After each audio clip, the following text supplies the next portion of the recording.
Hello everyone and welcome to Sutton's Days. So today I am going to work on using up more of that pineapple, and we are going to make pineapple raspberry jam. This is going to be so good and so pretty.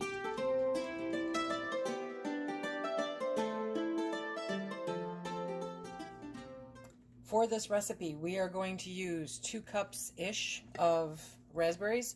I'm guilty. I bought a 12-ounce container and I kind of munched on a few. So 2 cups-ish, okay? And then I have, how much do I have here? I think I have about 6 cups of chunked pineapple. I didn't want to make it crushed pineapple this time. I kind of want more of the chunks.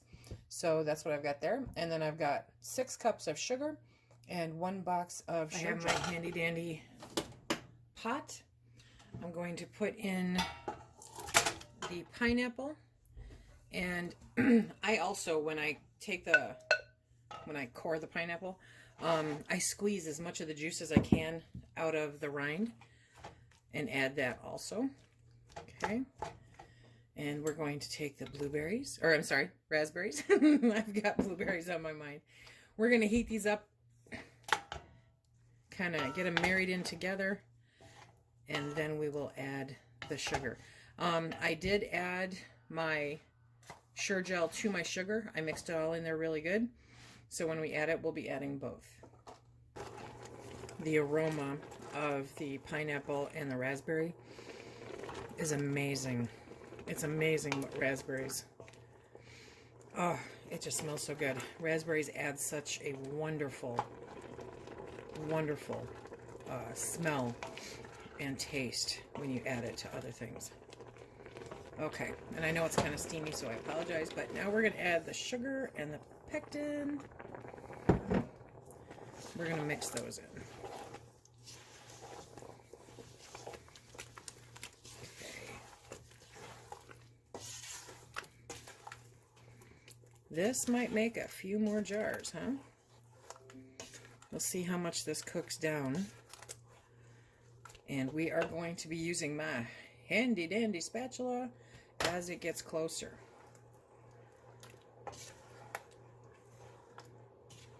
Look at that.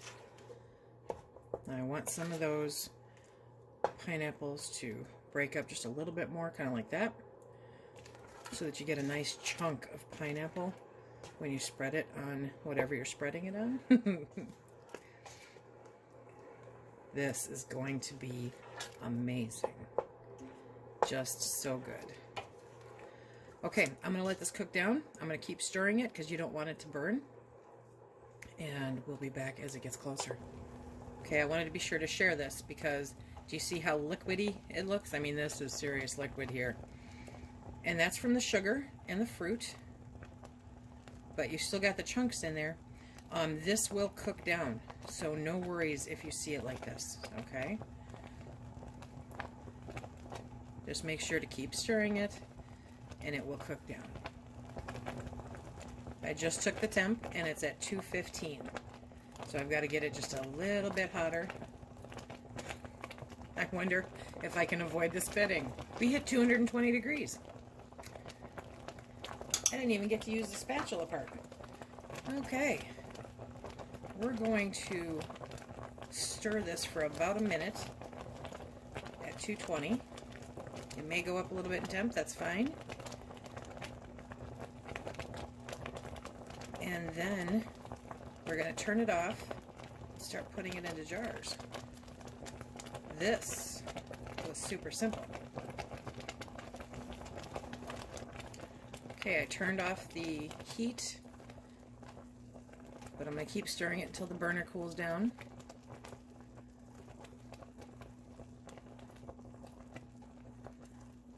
This looks so good. If you don't like the foam, you can add like a teaspoon or tablespoon of butter into this, and it would get rid of the foam.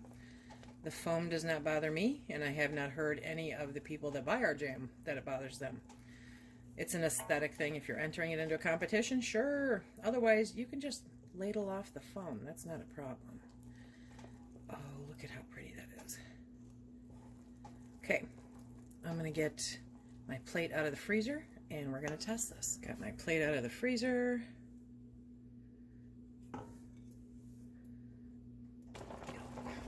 Okay, so I brought it back up to 220 again with the extra box of pectin.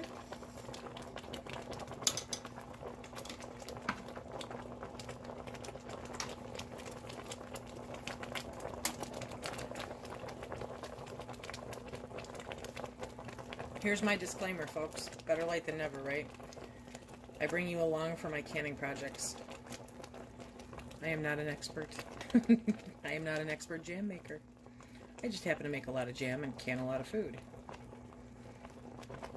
In Michigan, we do not have the opportunity for a master canner class or certification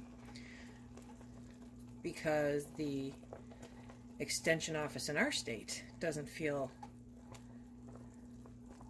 that there's enough want or need for it. Most unfortunate. So if you live in Michigan, call your local extension office regularly and ask them if they have the class available yet. I would even be willing to travel.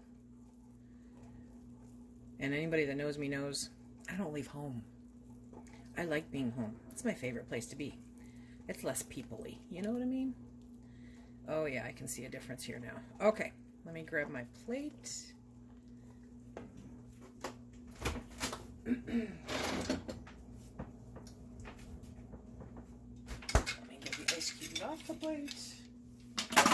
Okay, now let's give it a shot.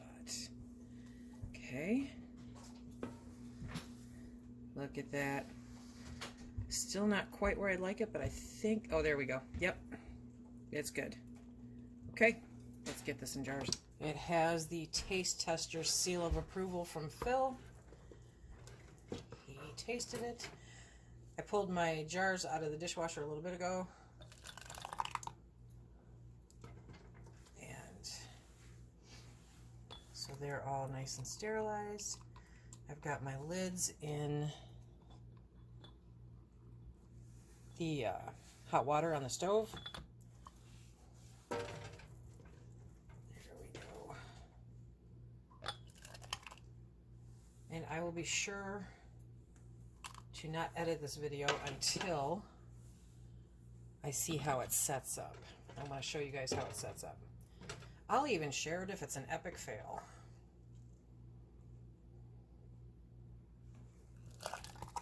While I try to troubleshoot why. But, okay. I think this is going to make more than my 6. We shall see. Which is fine, I have more jars in the dishwasher.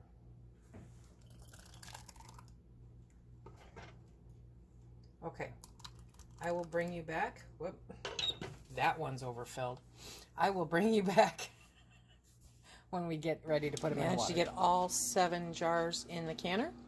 I have an inch of headspace. I'm going to process these for 20 minutes. Going to bring that up to a boil, process for 20 minutes, and then pull them out and we'll take a look. Fresh out of the canner.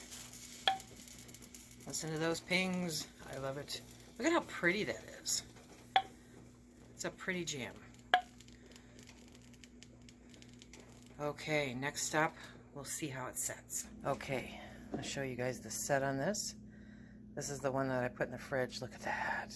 It's thick, it's yummy. Phil had some on his peanut butter sandwich. Remember, if you like what we do here, please hit that like, subscribe, and share. Check us out on Instagram, Facebook, and Twitter.